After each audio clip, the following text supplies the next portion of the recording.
우리 하나님 말씀 고린도전서 14장 20절부터 25절까지 우리 교독하겠습니다. 고린도전서 14장 20절에서 25절입니다.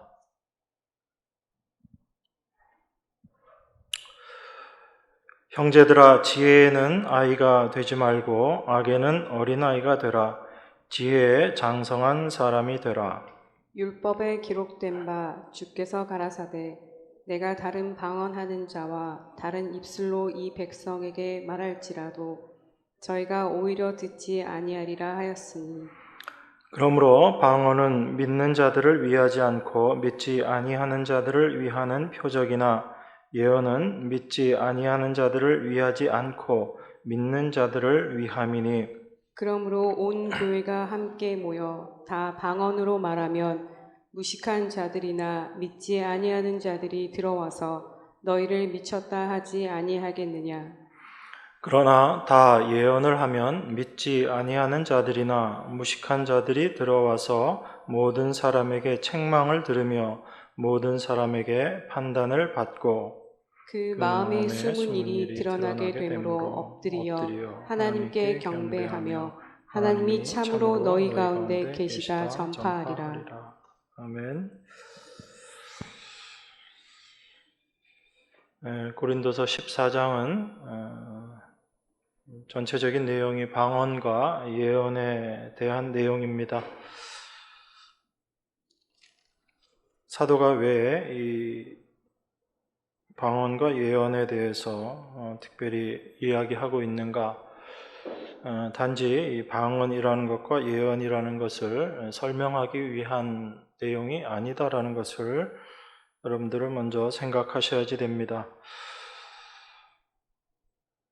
사도는 이미 방언이든 예언이든 그 어떤 은사보다 사랑이 중요하다라고 이야기했습니다. 온전한 것이 임할 때 부분적인 것들은 다 없어질 것이다라고 이야기했습니다. 그런데 사도가 14장 1절에서 신령한 것을 사모하라고 이야기하면서 특별히 예언을 하려고 해라라고 그렇게 이야기합니다. 그리고 14장의 전체적인 내용을 보면 방언에 대해서는 좀 부정적으로 이야기하고 상대적으로 예언이 더 필요한 것이다 라고 그렇게 이야기하는 것을 우리가 볼 수 있습니다. 그래서 우리가 이 말씀을 보면서 방언보다 예언이 더 중요하고 더 나은 은사다 그렇게 생각할 수 있습니다. 그런 관점으로 여러분들이 이 내용을 이해하게 되면 많이 오해할 수밖에 없고 혼란스러워질 수 있습니다. 바울이 이 모든 이야기들을 하는 목적이 어디에 있는가 그것을 여러분들이 이해하셔야지 됩니다. 바울은 이미 내가 예수 그리스도와 그의 십자가에 못 박힌 것 외에는 도무지 알기를 원하지 않는다, 알지 않기를 원한다라고 이야기했던 사람입니다. 그 관점에서 또 바울이 자기의 유익을 구하지 않고 오직 다른 이의 유익을 구하는 삶을 산다라고 이야기했던 그 관점에서 이 모든 내용들을 이해해야지 됩니다. 그런 의미에서 교회로 부르신 하나님의 목적이 무엇인지를 우리가 올바로 이해하는 것이 필요하고 오늘 본문 말씀들을 통해서도 그것을 올바로 이해하는 것이 필요합니다. 방언이나 예언이나 통역이나 이런 부분들이 우리 교단마다 또 그 목사님들 성향마다 좀 다르게 이야기를 합니다. 그래서 여러분들이 그런 이야기들을 들을 때마다 많이 좀 혼란스러울 수가 있어요. 특별히 방언에 대해서도 하나님과 교제하는 아주 신비한 것이다. 사탄이 알아듣지 못하는 아주 하나님과의 비밀한 대화다. 이렇게 이야기하시는 분들도 있습니다. 또 반면에 사도가 방언에 대해서 이야기한 내용을 봐라. 어떻게 그렇게 방언에 대해서 강조하고 있지 않다라고 그렇게 이야기하시는 분들도 있습니다. 근데 그 모든 그 논쟁들이 사실은 방언이냐 예언이냐라는 것에만 초점이 맞춰져 있는 것이지 사도가 왜 이 이야기를 하는가에 대해서는 사실 놓치고 있는 부분이 있습니다. 사도는 지금 예언이 더 뛰어나기 때문에 방언하지 말고 가급적 예언해라 이 차원에서 이야기하고 있는 것이 아니거든요. 만약에 그것이 중요한 것이라면 모든 교회, 모든 성도들이 이런 은사들을 받고 또 그것을 이용하고 있어야지 됩니다. 근데 고린도 교회에 이런 은사들이 있었지만 교회마다 특성이 다 다르긴 하지만 이런 방언의 은사들이 특별히 나타나지 않는 교회들도 있고 여러분 개인적으로도 방언하시는 분들이 있고 또 못하시는 분들도 있고 그럴 겁니다. 그런 것들로 인해서 차별을 느끼고 내가 신앙적으로 부족한 것이 아닌가 또 아니면 내가 신앙적으로 뛰어난 것이다 라고 이렇게 생각할 수 있습니다. 근데 그 모든 생각들이 어린아이와 같은 생각이다 라고 이야기하는 것이 사도의 이야기거든요.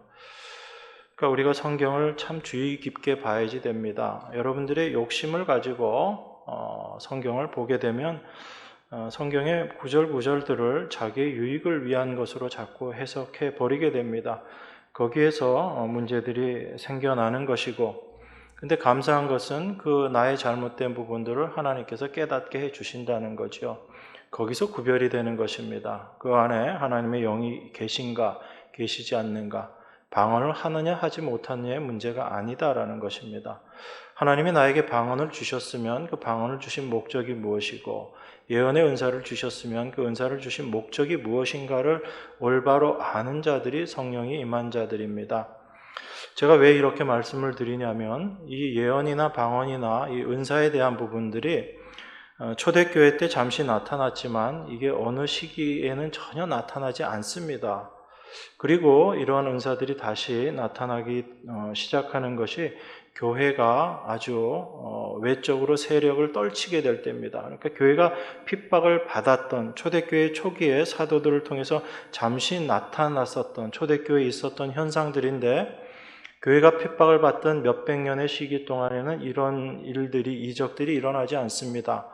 그리고 이러한 이적들이 다시 언제 나타나게 되는가 하면 기독교가 국교로 인정을 받고 나서 그러니까 하나님을 신앙한다는 것 자체가 이 세상을 살아가는데 어려움이 됐을 때는 이런 일들이 나타나지 않다가 하나님을 신앙한다는 그 신앙 자체를 드러내고 마음껏 그걸 자랑할 수 있는 시기가 됐을 때 이런 은사들이 다시금 나타나기 시작한 것입니다.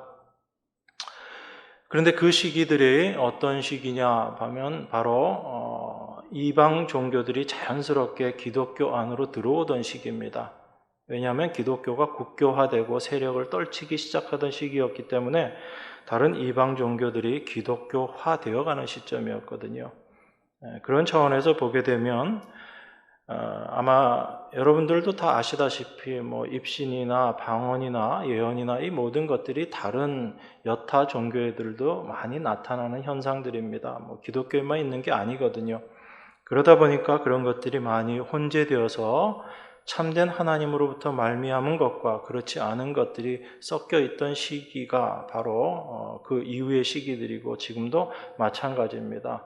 하나님이 필요하시면 방언 주실 수 있어요. 예언 주실 수 있습니다. 그런데 그 은사를 받은 자들이 어떤 모습으로 나타나는가를 통해서 이것이 하나님께로부터 온 것인지 아니면 자기의 욕심을 쫓아 사탄으로부터 온 것인지 분별되어지는 것입니다.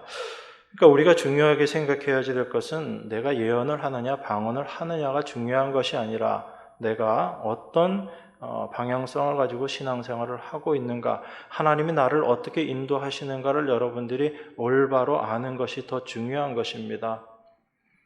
방언이 정말 필요하다면 하나님께서 모든 성도들에게 주셨어야지요.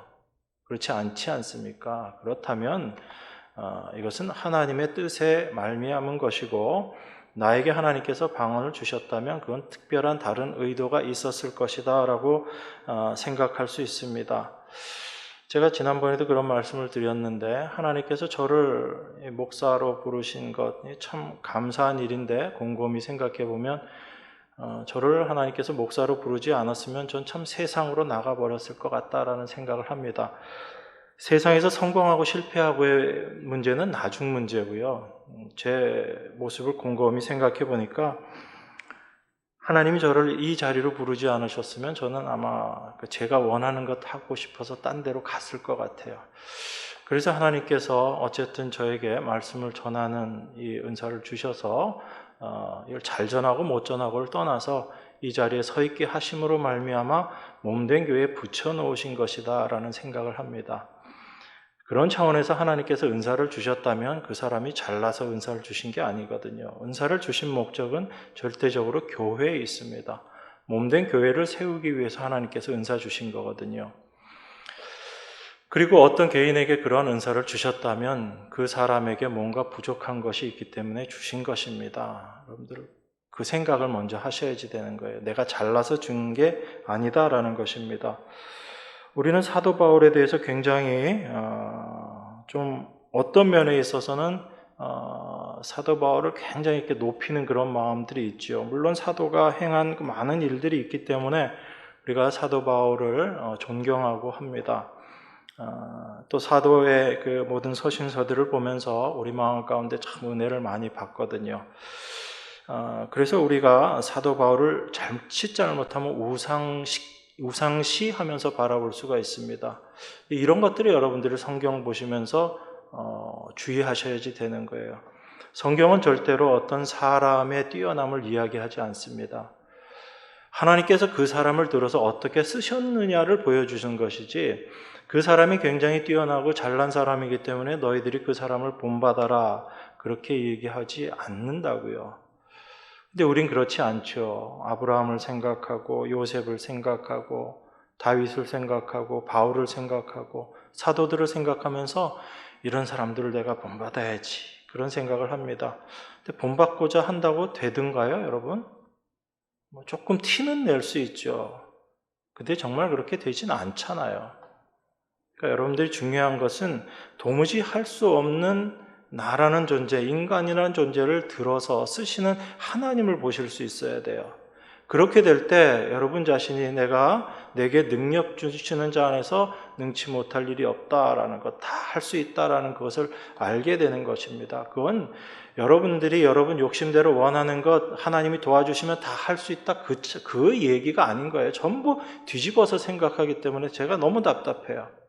그런 설교들을 들을 때마다 또 그렇게 얘기하시는 분들을 볼 때마다 그건 뭡니까? 인간의 욕심 그런 것들이 아닌 하나님께서 들어서 쓰시면 그 어떤 존재라도 하나님의 도구로 사용될 수 있고 그 일을 하시는 분이 바로 하나님이시다라는 이야기입니다. 그래서 하나님께서 말 못하는 그 나귀도 들어서 쓰셨잖아요. 그 예수님께서 뭐라고 말씀하세요? 바리새인들, 유대인들에게 저 돌들로도 하나님께서는 하나님 자녀 만드실 수 있다라고 이야기하시는 거거든요.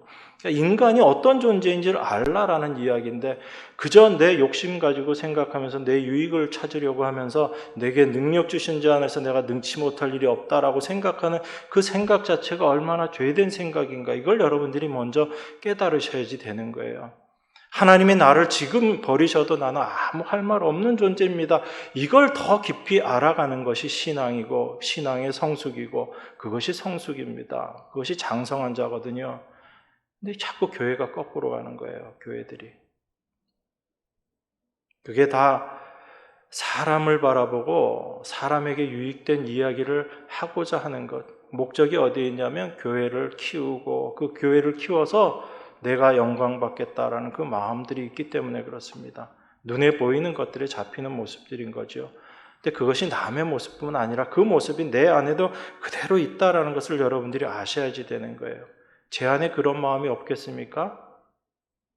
그래서 하나님 앞에 늘 책망받는 모습으로 쓸 수밖에 없는 거예요.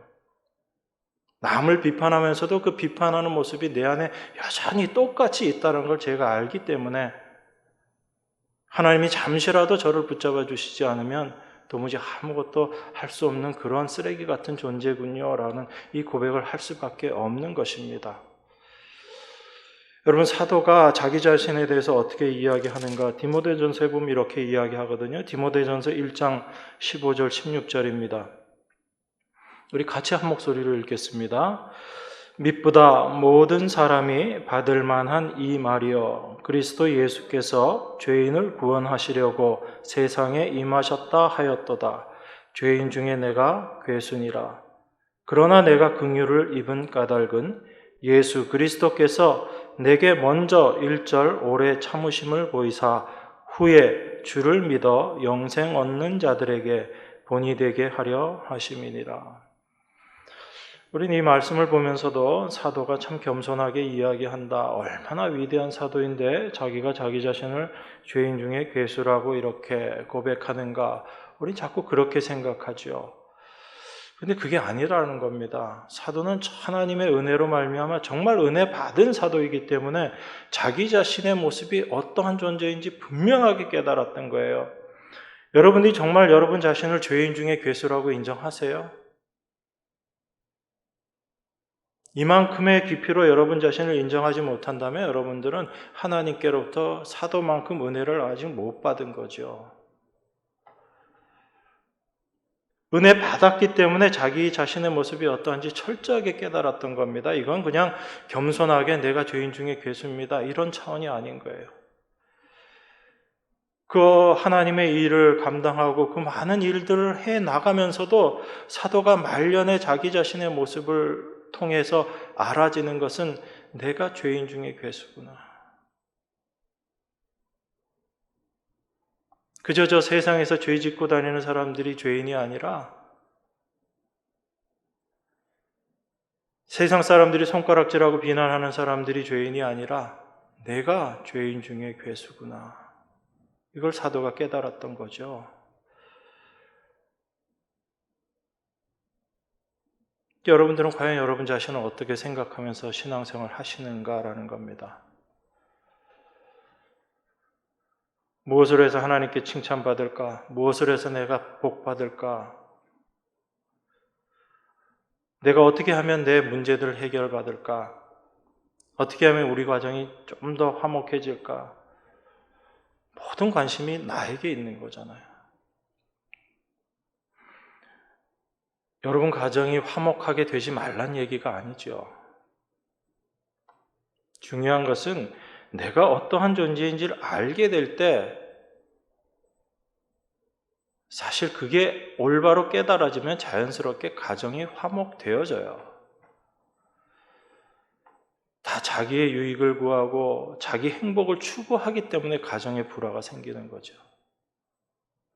부모와 자녀 간의 문제도 어디서 생깁니까? 다 거기에 있는 거죠. 내가 원하는 자녀 안 되어준다는 거죠. 그래서 내가 행복하지 않은 거죠.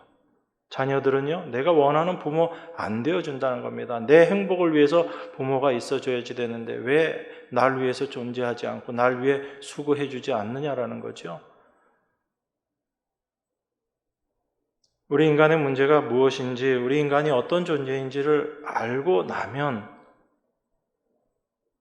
그 깨달음 안에서 하나님께서 역사하시는 것을 여러분들이 경험하게 되실 것입니다.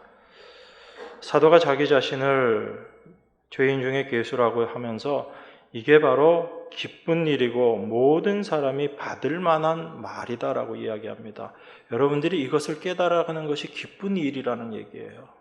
얼마나 신실한 얘기예요. 미쁘다라는 이야기는 신실하다라는 얘기거든요. 그러니까 하나님의 신실하심이 여러분들에게 임하면 여러분들에게 이러한 경험들이 생겨나는 것입니다.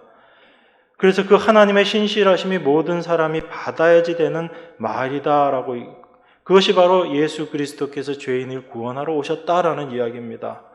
그런데 그 죄인 중에 내가 괴수더라는 얘기예요. 이게 사도의 고백이거든요. 그러면서 사도가 16절에서 뭐라고 이야기하는지 보십시오. 그러나 내가 긍휼을 입은 까닭은 예수 그리스도께서 내게 먼저 1절 오래 참으심을 보이사 후에 주를 믿어 영생 얻는 자들에게 본이 되게 하려 하심이니라. 사도가 자기가 어떻게 하나님을 믿는 자가 되었고 하나님의 은혜 받은 자가 되었고 내가 어떻게 하나님의 긍휼을 입게 되었는가? 자기 자신이 이런 죄인 중에 괴수인데 이런 나에게 하나님께서 어떻게 긍휼을 입히셨는가? 그 이유를 이렇게 이야기합니다. 예수 그리스도께서 내게 먼저 1절 오래 참으심을 보이사, 하나님이 사도에 대해서 오래 참았다는 얘기예요. 죄인 중에 괴수인데 사도를 그냥 버려두시고 심판하시고 저주 가운데 내버려 두시지 않으시고 하나님께서 끝까지 참으셨다는 얘기입니다. 그래서 그 사도에게 하나님께서 긍휼을 베푸셨다는 얘기예요. 이렇게 하신 이유가 무엇인가? 그걸 후반절에 이야기하죠. 후에 주를 믿어 영생 얻는 자들에게 본이 되게 하려 하심이다 라고 그렇게 이야기합니다. 자기가 잘나서 긍휼을 입고 은사를 받아서 사역을 하면서 그 큰 하나님의 일을 했다라는 게 아니잖아요. 하나님이 오래 참으심으로 말미암아 나에게 긍휼을 입히심으로 말미암아 내가 사도로서의 그 일들을 다 감당했는데, 그런데 그 모든 일들의 마침표를 찍을 때쯤 보니까 내 자신의 모습을 보니까 더 분명하게 깨달아지는 게 내가 죄인 중에 괴수다라는 거였잖아요. 이게 은사 받은 자의 모습인 거예요. 은혜 받은 자의 모습인 것입니다. 내가 하나님께로부터 이런 은혜를 받고 이런 은사를 받았기 때문에 내가 뭔가 잘난 게 있어서 하나님께서 주셨겠지. 전혀 아니잖아요. 하나님의 그 오래 참으심이 바로 후에 주를 믿어 영생 얻는 자들에게 본이 되게 하십니다. 이런 자도 하나님께서 참으시고 참으셔서 나중에 긍휼을 주시고 은혜 주셨다라는 것을 사도를 통해서 자기 자신을 통해서 보여주신다는 얘기예요. 나중에 예수 믿는 자들에게 사도가 잘나서 하나님께서 은혜 주신 게 아니라 하나님이 오래 참으심으로 말미암아 긍휼이 나에게 임하게 되었다. 죄인 중에 괴수 같은 나에게 긍휼이 임하게 되었다. 이걸 사도가 고백하는 거죠. 그러니까 우리에게 무슨 자랑이 있을 수 있습니까, 여러분? 우리가 어떤 위치, 어떤 모습에 이르렀다 할지라도 내가 자랑할 것이 아무것도 없다라는 것, 이게 우리들의 삶의 모습이 되어야지 되는 겁니다. 하나님이 이걸 여러분들에게 깨닫게 해주시는 거예요. 그래서 성령이 우리에게 임하셔서 깨닫게 하시는 그 지혜는 세상이 주는 지혜와 같을 수가 없습니다. 세상의 지혜로 성경을 보면 안 된다라는 것이 그런 의미인 거예요. 하나님께서 가르쳐 주시고 깨우쳐 주실 때 우리가 온전한 하나님의 은혜를 알게 되는 것입니다.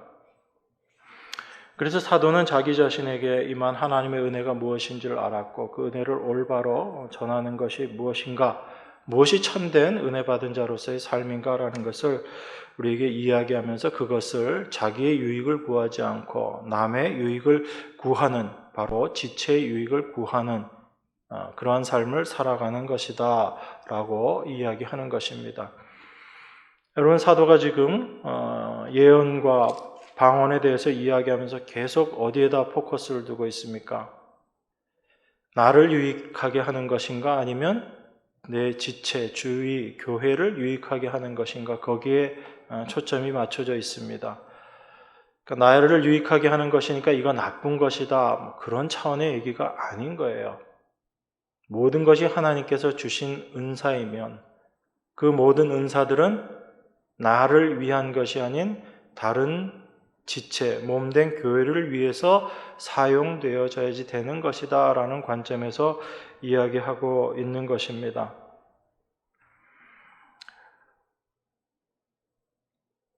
그래서 사도가 방언을 하면서도 방언을 말하는 자는 통역하기를 기도하라라고 13절에서 이야기를 하고 있는 것입니다.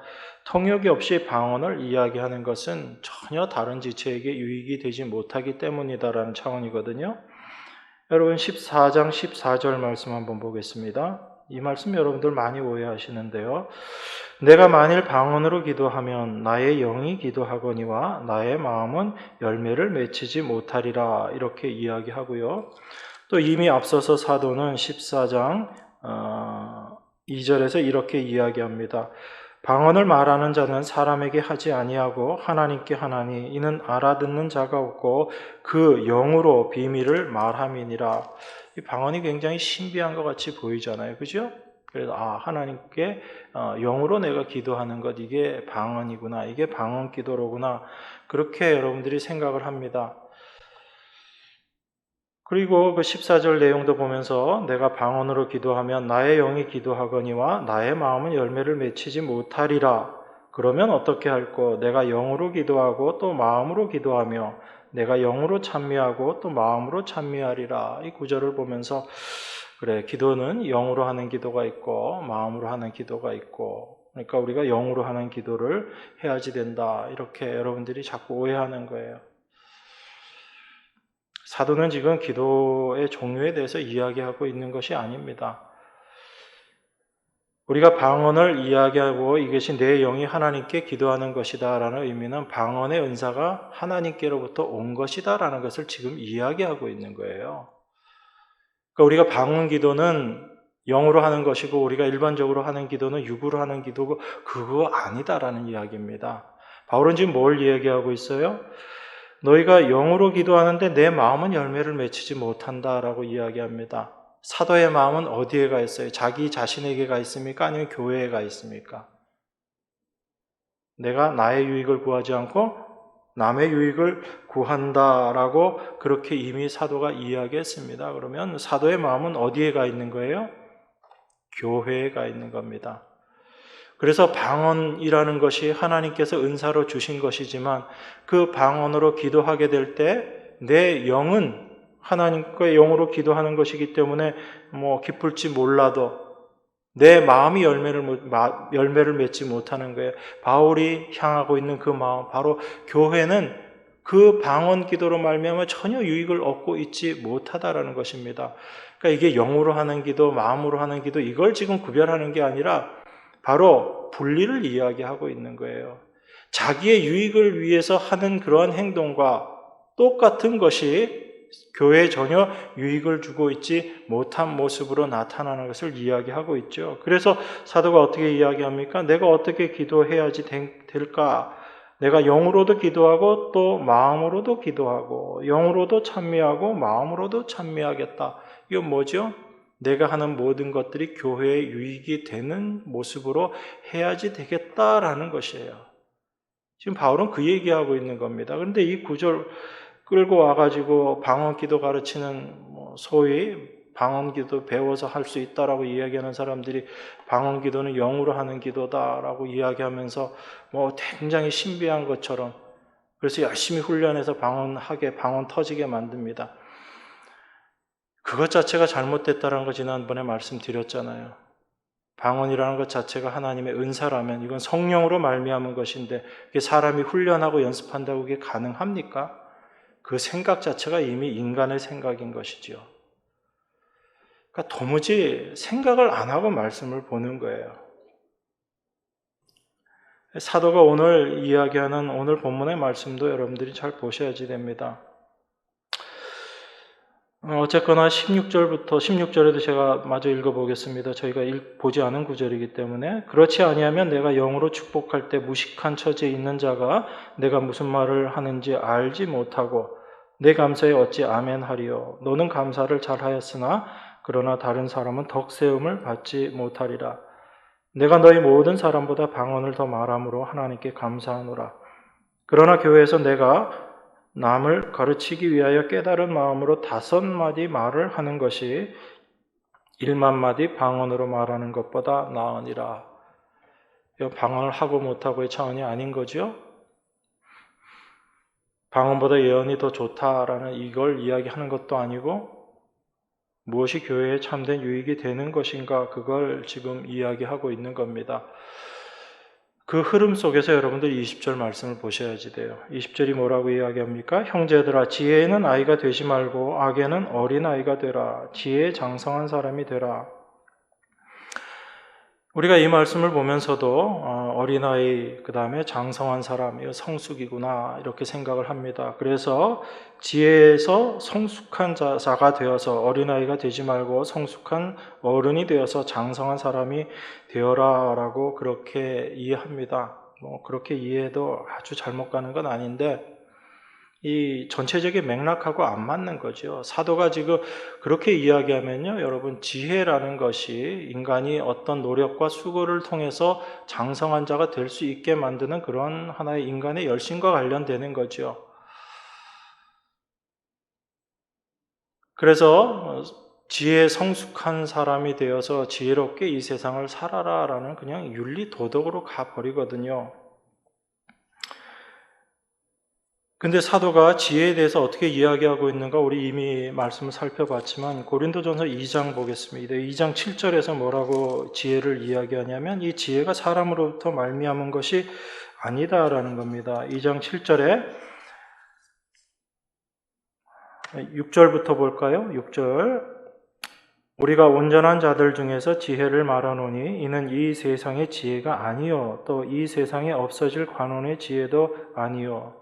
여러분 이 앞에 나와 있는 내용들이 사실은 뒤에 가서도 바울이 계속 반복하고 있다는 게 이제 보이셔야지 됩니다. 어떤 게 온전한 자들인가 바울은 이미 앞에서 다 얘기했거든요. 우리 온전한 자들 중에서 지혜를 말하노니 이는 이 세상의 지혜가 아니요 또 이 세상에 없어질 관원의 지혜도 아니요 오직 비밀한 가운데 있는 하나님의 지혜를 말하는 것이니 곧 감추었던 것인데 하나님이 우리의 영광을 위하사 만세전에 미리 정하신 것이라. 그러니까 온전한 자들은 우리가 어떤 노력과 수고가 아니라 하나님께서 우리에게 온전한 지혜를 깨닫게 해 주심으로 말미암아 온전한 자가 되고 장성한 자가 되는 것입니다. 그러니까 인간으로부터 말미암지 않은 세상의 지혜가 아니다라는 얘기죠. 이 지혜 자체가 이미. 그래서 이 지혜는 이 세상에 이 관원들이 하나도 알지 못하였나니 만일 알았다면 영광의 주를 십자가에 못 박지 아니하였으리라. 그러니까 지혜가 있었다면 예수 그리스도를 십자가에 못 박지 않았을 것입니다. 그래서 이 세상에는 하나님의 지혜가 없음이 뭐로 드러났다는 거예요? 예수 그리스도를 십자가에 못 박음으로 이미 드러났다라는 것입니다. 그런 의미에서 사도는 지금 지혜를 이야기하고 있는 거예요. 그럼 이 지혜라는 것 자체가 바로 하나님께로부터 임한 것, 예수 그리스도 자체를 이야기하고 있는 거죠. 지혜라는 것 자체가 이미. 그런 의미에서 너희가 이 지혜는 아이가 되지 말고 이렇게 이야기합니다. 장성한 자가 되라라고 이야기합니다. 어린아이의 특징은 어떤 거예요? 자기중심성이죠. 자기의 유익만을 구하고 있는 겁니다. 이 사도가 지금 나의 유익을 구하는 자가 되어야지 되나 아니면 남의 유익을 구하는 자가 되어야지 되는가 거기에 대해서 이야기하고 있잖아요. 참된 지혜를 알고 지혜의 장성한 자가 되면 그 모습으로 간다라는 얘기입니다. 그래서 지혜의 어린아이가 되지 말라라는 이야기는 나를 위해서 추구하는 그런 자기 유익을 구하는 그런 지혜가 아닌 하나님께로부터 말미암은 참된 예수 그리스도를 올바로 아는 장성한 지혜를 가진 자가 되어야지 된다. 이건 하나님의 은혜로부터 임하는 것이다 라는 것을 이야기하는 것입니다. 그러니까 지혜를 깨달았다는 것 자체가 그 사람을 겸손케 인도할 수밖에 없는 거예요. 그게 장성한 자의 모습이거든요. 그런 의미에서 악에는 어린아이가 되라라고 이야기하는 것입니다. 이게 아까처럼 그 성숙이라는 의미로 이야기하면 악에는 미성숙한 자가 되라는 얘기라 그런 표현이라면 그냥 마구마구 악을 저지르라는 의미가 돼버리는 거잖아요. 그죠? 그래서 악에는 어린아이가 되라라는 얘기는 바로 그 악이라는 것이 자기 자신을 추구하는 자기의 유익을 추구하면서 살아가는 어린아이와 같은 자의 모습이다라는 것을 올바로 깨달으라는 의미죠. 그래서 악에는 어린아이가 되라라고 이야기하는 것입니다. 참된 지혜는 그것을 올바로 깨닫는 것이 바로 장성한 자의 삶의 모습이다라는 거예요. 그렇게 나의 유익을 구하는 어린아이와 교회의 유익, 몸된 교회를 위해 살아가는 장성한 자의 차이가 어디에서 나타나는가를 사도가 이야기하고 있는 것입니다. 그게 예언과 방언의 차이점을 이야기하면서 우리가 어린아이 신앙으로 살아가느냐 아니면 장성한 자의 신앙으로 살아가야지 되는가를 이야기합니다. 자, 21절, 22절 보겠습니다. 율법에 기록된 바 주께서 가라사대 내가 다른 방언하는 자와 다른 입술로 이 백성에게 말할지라도 오히려 저희가 오히려 듣지 아니하리라 하였으니 그러므로 방언은 믿는 자들을 위하지 않고 믿지 아니하는 자들을 위하는 표적이나 예언은 믿지 아니하는 자들을 위하지 않고 믿는 자들을 위함이니. 여러분 이 말씀도 여러분들이 자꾸 이렇게 뒤집어서 해석들을 많이 하시는데 22절에 보면 이렇게 이야기하죠. 방언은 믿지 않는 자들을 위한 표적이다. 그렇게 이야기합니다. 그리고 예언은 믿는 자들을 위한 것이다 라고 이야기해요. 그럼 여러분들 이 말씀이 어떻게 이해되세요? 방언은 믿지 않는 자들을 위한 거니까 이렇게 생각하시고, 그럼 방언이라는 것이 아주 신비한 이적이고 그 하나님께로부터 나타난 것이기 때문에 그 신비한 것을 통해서 믿지 않는 자들을 깨닫게 하고 그렇게 하기 위해서 방언이 주어진 것이구나. 여러분 그냥 읽으시면 그렇게 이해되잖아요. 방언은 믿지 않는 자들을 위함이다. 예언은 믿는 자들을 위함이다. 그렇게 나와 있으니까. 근데 21절에서 뭐라고 이야기하냐면요. 율법에 기록된 바 주께서 가라사대 내가 다른 방언하는 자와 다른 입술로 이 백성에게 말할지라도 저희가 오히려 듣지 아니하리라 하였으니, 이게 사도가 지금 이 이야기하는 것, 방언하는 자들에 대한 것들을 이제 구약에 나와 있는 말씀을 인용해가지고 지금 설명하고 있는 거거든요. 그러니까 그 인용한 내용을 잘 알아야지 바울이 지금 왜 이 말을 하는지를 여러분들이 아시는 거죠. 근데 율법에 기록된 바 그렇게 이야기합니다. 여러분 율법에 보면 뭐 방언해라, 방언하지 말라 율법 있어요, 없어요? 없죠. 근데 바울이 왜 그렇게 이야기하죠? 바울이 이야기하는 율법이라는 의미는 바로 하나님의 말씀이라는 의미고, 그 하나님의 말씀이 바로 예수 그리스도를 드러내고 있다라는 것을 이야기합니다. 근데 이 율법에 기록된 바라고 이야기하는 내가 다른 방언하는 자, 다른 입술로 이 백성에게 말한다라는 이 구절이 이사야서 28장에서 인용된 구절이거든요. 이사야서 28장 한번 보겠습니다. 28장 이 구절이 28장 11절에서 인용한 구절입니다. 28장 11절부터 제가 읽겠습니다. 그러므로 생소한 입술과 다른 방언으로 이 백성에게 말씀하시리라. 전에 그들에게 이르시기를 이것이 너희 안식이요 이것이 너희 상쾌함이니 너희는 곤비한 자에게 안식을 주라 하셨으나 그들이 듣지 아니하였으므로 여호와께서 그들에게 말씀하시되 경계에 경계를 더하며 교훈에 교훈을 더하고 여기서도 조금 저기서도 조금 하사 그들로 가다가 뒤로 넘어져 부러지며 걸리며 잡히게 하시리라. 여러분 이사야서 28장이 어떤 내용이냐면 이스라엘이 교만한 가운데 하나님의 말씀을 전하는 선지자의 말을 도무지 알아먹지 않고 듣지 않았기 때문에 하나님께서 너희들 심판하실 것이다 라는 내용이 담긴 말이거든요.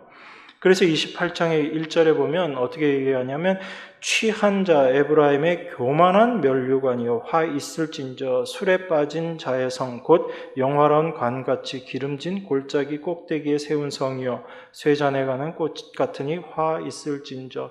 얼마나 교만하냐면 교만한 면류관을 쓰고 있다라고 에브라임이다라고 이야기합니다. 북이스라엘을 이야기하는 거죠. 북이스라엘뿐만 아니라 뒤에 보면 남유다에 대해서도 똑같이 이야기합니다. 선지자가 이야기하는 그 말을 듣지 않고 자기네들은 교만해져가지고 우리 아무 문제 없다라고 그렇게 이야기합니다. 그런 이스라엘에게 하나님께서 어떤 일을 행하실 거냐면 그들 안에 이방 말들, 다른 방언, 생소한 입술과 다른 방언으로 이 백성들에게 이야기할 것이다. 어떤 걸 이야기해요? 북이스라엘이 아수르의 멸망이 됩니다. 멸망돼서 아수르 백성들이 오니까 그 북이스라엘의 어떤 말들이 들리기 시작한 거예요? 다른 나라 말들, 생소한 말들, 알아듣지 못하는 말들, 방언이 들리기 시작하는 거죠. 남유다는 어때요? 남유다도 마찬가지죠. 바벨론에 멸망당하고 그들 귀에 들리는 건 전부 이방 나라 말밖에 안 들리잖아요. 그러면 방언이라는 이것이 내 주변에 들린다라는 것이 이스라엘이 지금 어떤 상태, 어떤 모습을 이야기하고 있는 거죠? 사도가 지금 이 말을 인용해가지고 방언에 대해서 이야기하고 있잖아요. 그럼 지금 사도가 이야기하는 이 방언을 이야기하면서 뭘 얘기하는 거예요? 사도는 너희 귀에 방언 들리니 그럼 너희들 지금 심판받은 존재야. 심판받을 거야. 이 얘기하고 있는 거예요. 지금 사도는. 그래서 믿지 않는 자들을 위하는 것이다라는 얘기입니다. 너희들 이 말이 그냥 방언이 이렇게 들리는 것 보니까 너희는 하나님 말씀을 올바로 알아듣지 못하는 자들이고 그러한 자들은 다 심판받는 자들이야 라는 것이 이 방언에 대해서 지금 사도가 이 말씀을 인용해서 하고 있는 말씀의 의미거든요. 그러니까 방언은 믿지 않는 자들을 위한 것이고 예언은 믿는 자들을 위한 것이다라는 이 말씀의 의미가 이런 의미인 거예요. 너희 주변에 방언하는 소리가 들리니 그럼 너희들 다 심판받은 자들이야. 이 말씀의 의미는 하나님의 말씀이 참된 복음으로 깨달아지지 못하고 방언처럼 그렇게 왕왕왕왕 하는 소리를 들리면 너희들 다 심판받는 존재다라는 그걸 지금 이야기하고 있는 거거든요. 그런데 이거 전부 뒤집어가지고 방언은 믿지 않는 자들에게 하나님께서 그들을 구원하시기 위해서 이 차원의 의미로 지금 이야기하는 게 아니죠. 물론 하나님께서 은사로 방언을 주셔서 그 방언이 올바로 쓰여지게 될 때 언어가 통하지 않는 지역에서 하나님께서 그 방언을 주셔서 그들에게 하나님의 말씀을 전하는 그 참된 은사로서의 방언이 있습니다. 그런데 지금 바울이 교회에 대해서, 고린도 교회에 대해서 이 이야기하는 건 뭐예요? 전부 자기 유익을 위해서 그렇게 왕왕대는 그런 모습이 바로 심판받을 모습이다라는 걸 이야기하고 있는 거예요. 그러니까 교회에 와서조차도 내 유익을 구하고 내 복을 구하고 나를 위해서 신앙생활을 해야지 되겠다라고 생각하는 그 사람들이 다 심판받을 자들이다라는 걸 바울이 지금 이야기하고 있는 겁니다. 얼마나 무서운 말을 지금 하고 있는 거예요. 그런데 고린도 교회가 나는 방언한다 그러고 자기 자랑하고 있으니 내가 너보다 더 낫다라고 이야기하고 있으니 나는 이런 은사 받은 것이 하나님께서 나를 더 사랑하셔서 내가 이런 은사 받았다라고 이야기하는 것이 심판받을 모습 아니냐 이거 지금 이야기하고 있는 거예요. 이것이 두려운 하나님의 말씀이에요. 참된 하나님의 말씀을 올바로 깨닫지 못하면 지금 우리들에게도 여전히 방언으로 들릴 뿐입니다. 그 복음으로 우리에게 다가오지 못한다는 거죠. 여러분에게 이 하나님의 말씀이 어떻게 다가오세요? 정말 복음으로 나에게 깨닫는 말씀으로 다가오시나요? 아니면 여전히 방언처럼 내가 알아듣지 못하는 그런 이야기로 들려오시는 거예요. 제가 가끔 그런 얘기합니다. 여러분들이 십자가를 바라보실 때 그저 그 십자가를 통해서 내가 구원받고 용서받은 십자가, 내 구원을 위한 십자가 그렇게만 보이신다면 여러분들은 십자가에 대해서 오해하고 있는 거라고요. 그건 십자가를 그냥 나의 구원을 위한 용도로 내가 천국 가는 티켓 정도로만 생각하고 있다는 얘기입니다. 그건 하나님이 우리에게 말씀하신 십자가 아니에요. 세상의 많은 교회들이 십자가를 그렇게 이야기합니다. 우리도 십자가 이야기한다고 이야기해요. 그런데 다 그 십자가 이야기하고 있거든요. 예수 믿고 천당 가자. 그건 자기 욕심이죠. 하나님이 왜 우리에게 제사라는 것을 드리게끔 제사 제도를 주셨어요? 왜 그 제물들을 다 내 손으로 각을 뜨라고 얘기하시고 죽이라고 이야기하시고 영원한 십자가의 제물로 오신 예수 그리스도를 그 십자가를 통해서 우리가 발견해야지 되는 것입니다. 내가 저 자리에서 죽어야 되는데 내가 달려야 될 자리가 바로 저 자리인데 이런 나를 대신해서 하나님이신 그분이 저 자리에 달리셨구나. 그 예수님이 나를 다 품에 안으시고 저 십자가에 달려주심으로 말미암아 내가 이 저주와 심판에서 벗어난 자가 되었구나. 그 하나님의 은혜가 무엇인지, 하나님의 사랑이 무엇인지를 여러분들이 발견하셔야지 되고 그 십자가에 달린 자가 바로 나라는 것을 여러분들이 발견하셔야지 되는데 그저 십자가로 나 구원받았네, 참 기쁘다. 이건 십자가를 형식적으로 아는 거예요.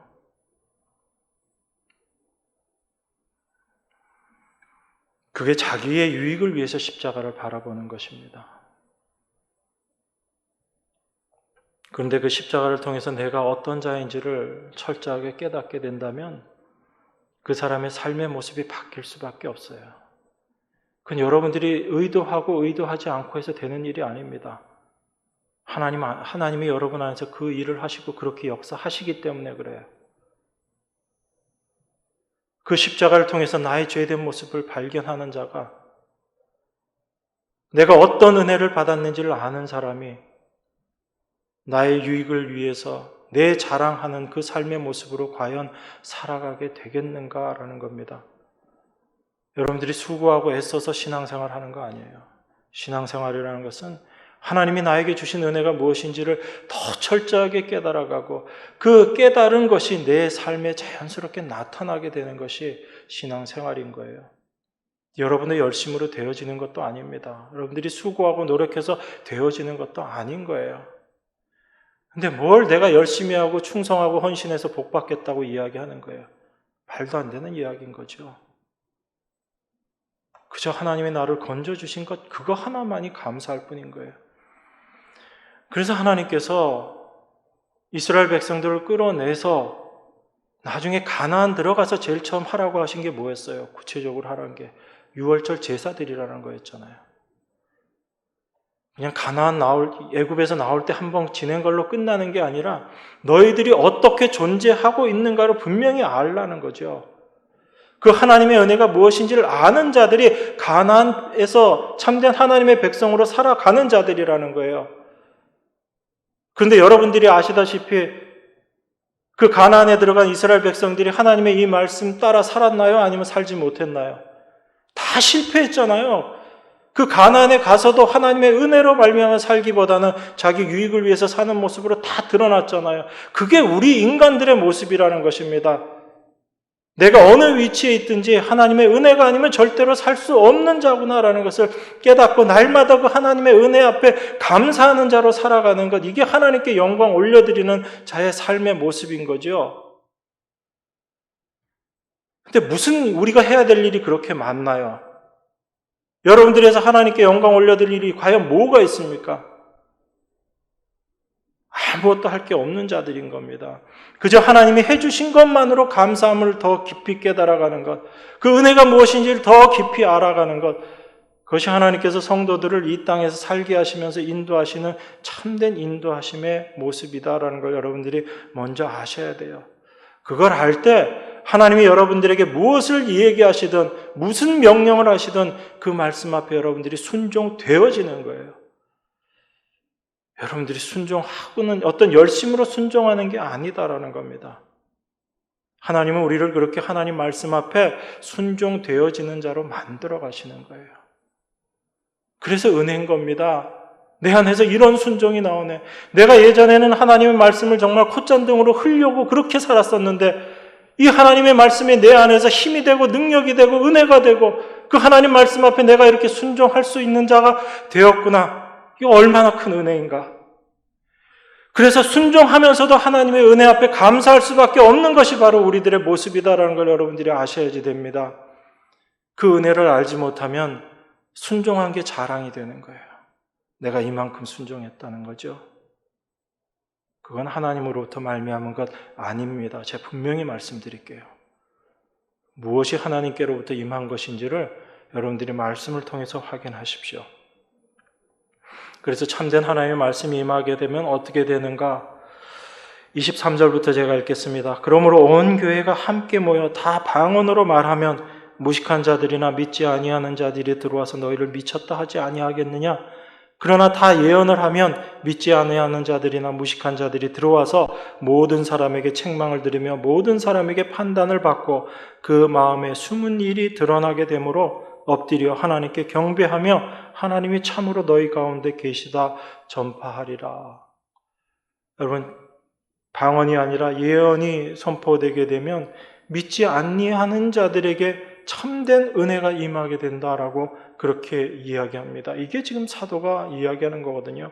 방언이 중요하냐 예언이 중요한가? 그게 아니라 참된 하나님의 말씀이 선포가 되면 그 말씀을 듣는 자들이 책망을 듣고 모든 사람에게 판단을 받고 그 마음에 숨은 일이 드러나게 되므로 엎드려 하나님께 경배하며, 그래서 하나님의 말씀이 우리 가운데 떨어지게 되면 어떤 일들이 생겨나는 거예요.